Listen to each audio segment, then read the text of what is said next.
الرحمن الرحیم وعن مالک بن یسار قال قال رسول اللہ صلی اللہ علیہ وسلم اذا سألتم اللہ فاسألوا ببطون اکفکم ولا تسألوا بظہورها وفی روایت ابن عباس قال صلی اللہ ببطون اکفکم ولا تسألوا بظہورها فاذا فرغتم فامسحوا بها وجوہکم رواہ ابو داود۔ حضرت مالک ابن یسار رضی اللہ تعالیٰ عنہ سے روایت ہے، وہ فرماتے ہیں کہ رسول اکرم صلی اللہ علیہ وسلم کی ذات گرامی نے ارشاد فرمایا، جب تم اللہ تعالیٰ سے دعا مانگو تو ہتھیلیوں سے دعا مانگو، ہتھیلیوں سے دعا مانگو اور ہاتھوں کی پشت سے نہ مانگو، ہاتھوں کی پشت سے دعا نہ مانگو۔ حضرت ابن عباس نے یوں روایت کیا کہ اللہ سے دعا کرو تو ہتھیلیاں پھیلا کر نہ ہاتھ کی پشت سے، پھر جب فارغ ہو جاؤ تو منہ پر ہاتھ پھیر لو، ٹھیک ہے جی۔ ایسے دعا کی جائے گی۔ دعا کرنے کے بعد کیا عمل کیا جائے گا؟ چہرے پہ ہاتھ پھیر لیا جائے گا، ٹھیک ہے۔ اس کو امام ابو داؤد نے نقل کیا۔ اچھا، یہ ان باتوں کو آپ نے بڑا غور سے سماعت فرمانا۔ ہم جب نماز پڑھتے ہیں تو ہماری نماز کا قبلہ کون سا ہے؟ ٹھیک ہے جی، خانہ کعبہ نا، یہ اس کا کعبہ ہے۔ دعا کا کعبہ آسمان ہے، دعا کا کعبہ آسمان، اس لیے ہتھیلیوں کا رخ آسمان کی طرف ہونا چاہیے۔ نبی اکرم نور مجسم خادم المرسلین صلی اللہ علیہ وسلم کے دعا کرنے کے ایک یہ معمول تھا، سینہ پاک کے مبارک کے برابر ہاتھ لے کے آنا، چہرہ انور کے پاس ہاتھ لے کے آنا اور اس طرح سر انور سے اوپر ہاتھ لے جانا۔ یہ عام روٹین کی آپ کا طریقہ کار تھا، ایک سینہ مبارک کے برابر، چہرہ مبارک کے برابر اور سر انور سے اوپر، یہ طریقہ کار۔ اچھا، یہ دیکھیں نا، یہ ہم اس طرح کر رہے ہیں تو اس کا مطلب ہے ہم کسی سے سوال کر رہے ہیں۔ تو کائنات عالم میں ساری کائنات کو دینے والا کون؟ آسمان۔ تو ہم اس کے آگے سوال کر رہے ہیں، یہ سوال کرنے کا طریقہ ہے۔ ہم اس کی بارگاہ میں جو کائنات عالم کا حقیقی داتا ہے، اس کی بارگاہ میں ہاتھ پھیلائے ہوئے، ہتھیلیوں کا رخ آسمان کی اپنے قبلے کی جانب ہے، ہم اس سے دعا کرتے ہیں پاک پروردگار عالم، اور یہ اظہار عجز ہے، انکساری ہے، اور اللہ یہی چاہتا ہے بندے سے، بندہ عاجزی دکھائے، انکساری دکھائے۔ وہ ہم نے فارسی قاعدہ پڑھا تھا، تکبر عزازیل را خار کرد بزندان لعنت گرفتار کرد۔ تکبر نے عزازیل کو شیطان بنا دیا،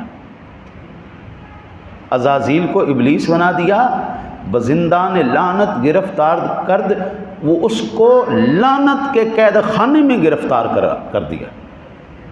تکبر صرف ایک ذات کے لیے،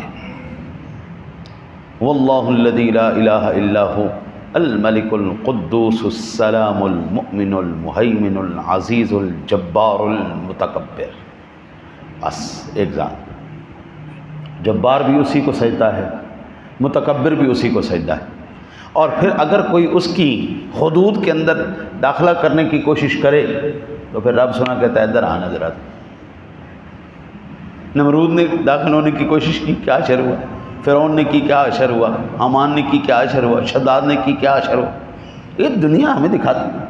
ہم نے اپنی یہ اس دور کے اندر آپ دیکھ لیں، میں نے اپنی زندگی کے 45 سال میں بڑے بڑے ٹائکونوں کو جو کہتے تھے نا جی ہم وہ جناب انٹچیبل لوگ ہیں، ہمیں کوئی ٹچ بھی نہیں کر سکتا، رب سونے نے ایسے رسوا کر کے ان کو مارا ہے نا کہ آنکھیں بندے عقل دنگ رہ جاتی ہے۔ بھائی متکبر ایک ہی ذات ہے، بندہ عاجز، مالک، بس تیرے در کے بھکاری ہیں، تو ہمیں عطا فرما دے۔ اچھا، یہ ہو گیا عام دعا کا بات۔ ایک ہوتی ہے کسی آفت میں دعا کی جائے، آفت میں بلا میں دعا کی جائے۔ اب بلا میں اور آفت میں دعا کرنے کا طریقہ کار کیا ہے؟ بلا میں اور آفت میں طریقہ کار یہ ہے، اس طرح ہاتھ گئے اوپر اور ان کو ایسے کر دیا، ہاتھ اس طرح گئے، یہ اس طرح اوپر گئے اور ان کو پھر ایسے کر دیا، پھر ایسے دعا مانگی۔ اب اس کے اندر کیا معاملہ ہے؟ نبی اکرم صلی اللہ علیہ وسلم کی ذات گرامی جب نماز استسقاء کے بعد دعا کرتے تو یوں ہی کرتے۔ اب یہ عملاً آپ جناب کا طریقہ کار تھا کہ آسمان کی طرف آپ نے ہتھیلیاں کر کے اس طرح آپ نے اپنے ہاتھوں کی پیٹھ کر دی، اور یہ اشارہ تھا اے پاک پروردگار عالم ہمارے دنیا کے حالات کو بدل دے، پاک پروردگار عالم خشکی ہے طری فرما دے، پاک پروردگار عالم قحط ہے فراخی فرما دے، یا اللہ گرانی ہے ارزانی فرما دے۔ یہ عملاً اس کی بارگاہ میں دعا ہے۔ اچھا جی، پھر یہ ہاتھ پھیلانے کا کیوں کہا گیا؟ اس لیے کہ ان ہاتھوں کے اوپر اللہ کی رحمت اترتی، ان کے اوپر اللہ کی، تو اللہ وحدہ لا شریک کے حبیب نے فرمایا اس رحمت کو ضائع نہ کر دو، اس کو اپنے چہرے پہ مت دو، اور رحمت کو کرو اپنے چہرے کے ساتھ مس، قربان جائیں۔ اچھا جی، یہ ہو گئی آپ کی عملی سنت مبارک، ایسے ہاتھ اٹھا کے دعا کرنا، پھر دعا کے بعد اس کو اپنے چہرے کے اوپر مس کر لینا، یہ کریم آقا جی علیہ الصلوۃ والسلام کی عملی سنت ہو گئی۔ جو حضور جناب نے قبولیت کے اوقات ہمیں گنوائے ہیں نا جی، ان میں سے ایک وقت ہے نماز فرض کے بعد دعا کا، ایک ہے جمعۃ المبارک کے بعد۔ اب اللہ وحدہ لا شریک جس کو محروم رکھنا چاہتا ہے نا جی، ایسے سلام پھرا، اٹھے اور دڑکی لا گئے۔ یہ جمعہ شریف آنے والا ہے نا، اب نظارہ دیکھ لینا۔ آپ مجھے جو ہے نا جی وہ پوائنٹ آؤٹ کرنے کی ضرورت نہیں کہ یہ میری مسجد یا اس کی مسجد، جدھر بھی لاہور کی جس مسجد میں بھی آپ نماز پڑھیں گے، ادھر سلام پھرنا ہے جی فرضوں کا، ادھر قوم نے اٹھنا ہے دڑکی لگا جانی۔ اب میرے بابو جس بندے نے رب سے سوال ہی نہیں کیا، اللہ اس کے حالات کیوں بدلے؟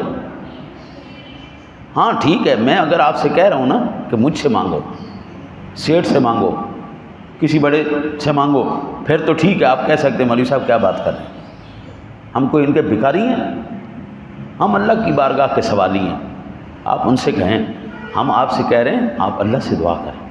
اجتماعی دعا کرنا جناب رسالت معاب صلی اللہ علیہ وسلم اور آپ کے صحابہ کی سنت کریمہ ہے، اور کثرت کے ساتھ احادیث موجود ہیں، اتنی احادیث کثرت کے ساتھ ہیں، آپ انکار نہیں کر سکتے، اور یہ احادیث مبارکہ بھی انہی میں سے ہیں۔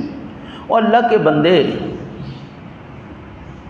وہ مقامات جہاں پر آپ کو دعا کے لیے ہاتھ نہیں اٹھانے، وہ بھی اللہ کے حبیب نے اشارتاً ہمیں بتا دی۔ علماء فرماتے جب آپ مجمع میں بیٹھے کھانا کھا رہے ہیں نا، تو کھانے کے بعد بھی دعا کرنی چاہیے، الحمدللہ الذی اطعمنا وسقانا وجعلنا من المسلمین، دعا کرو، لیکن وہاں پر ہاتھ نہ اٹھاؤ۔ کیوں؟ کئی لوگ جو ہے وہ کھانا کھانے میں تھوڑے سے سست ہوتے ہیں، کوئی جناب آدھی روٹی کا لقمہ بنایا کھڑم اندر، وہ جناب 2-4 منٹ کے اندر 2-4 روٹیاں کھا کے ہو گئے۔ کئی لوگ ذرا تھوڑے سپیڈ میں ہولے ہوتے ہیں، اب وہ جو چھوٹا چھوٹا لقمہ کر کے کھا رہے ہیں، خوب چبا کے کھا رہے ہیں، ہاں جی، اس بندے نے 4 روٹیاں کھا لینی، اس بیچارے کے صرف 4 لقمے ہونے، اب وہ تو کھا کے فارغ ہو گیا، اب دعا کر رہا ہے تو اگلا بیچارہ شرمندہ ہو گیا۔ اب وہاں پہ ہاتھ نہ اٹھایا جائے، وہاں پہ خالی دعا کر لی جائے، تاکہ شرمندگی بھی نہ ہو اور دعا بھی ہو جائے، دونوں کام۔ میرے آقا نبی اکرم صلی اللہ علیہ وسلم کا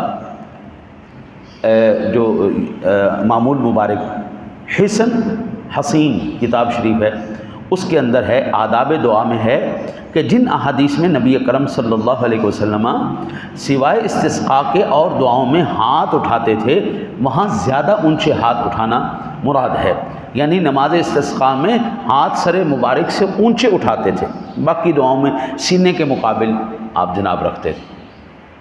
حضرت میں یوں سمجھتا ہوں کہ میرے مالک نے جب کسی کی تقدیر بدلنی ہوتی ہے نا، سب سے پہلی توفیق اس کو دے دیتا ہے، اس کی زبان پر اللہ ذکر جاری کر دیتا ہے۔